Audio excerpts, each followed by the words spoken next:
বাংলাদেশ যখন একটু একটু করে উন্নত দেশের দিকে এগিয়ে যাচ্ছে, তখন বারবার বন্যা আমাদের সেই যাত্রায় বাধা হয়ে দাঁড়াচ্ছে। ব্যাপারটা এমন না যে এই বন্যা শুধু প্রাকৃতিক। ভারতের যখন নদীর পানির পরিমাণ বেড়ে যায়, তখন ভারত খুলে দেয় ফারাক্কা বাঁধ।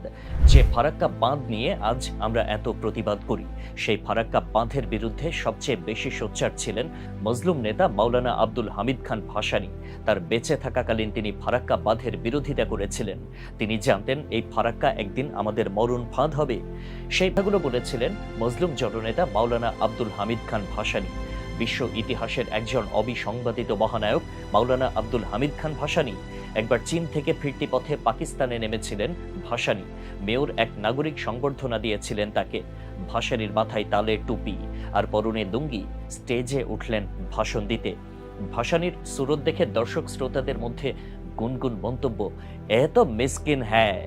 কোরআন তিলাওয়াত দিয়ে ভাসানীর বক্তব্য শুরু হতেই ওই শ্রোতাদের কণ্ঠে আরেকটি মন্তব্য ভেসে এলো, এ তো মাওলানা হ্যায়। ভাসানীর রাজনৈতিক বক্তব্য শুরু হতে ওই একই দর্শক শ্রোতারা বলে উঠলেন, আরে বাহ, এ তো পলিটিশিয়ান হ্যায়। ভাসানী যখন বিশ্ব পরিস্থিতি ও বিশ্ব মোড়লদের শোষণ নিপীড়নের কথা বলতে শুরু করলেন, তখন ওই একই দর্শক বলে উঠলেন, হায় আল্লাহ, এ তো স্টেটসম্যান হ্যায়। মজলুম জননেতা উপমহাদেশের রাজনীতির প্রবাদ পুরুষ মাওলানা আব্দুল হামিদ খান ভাসানী 19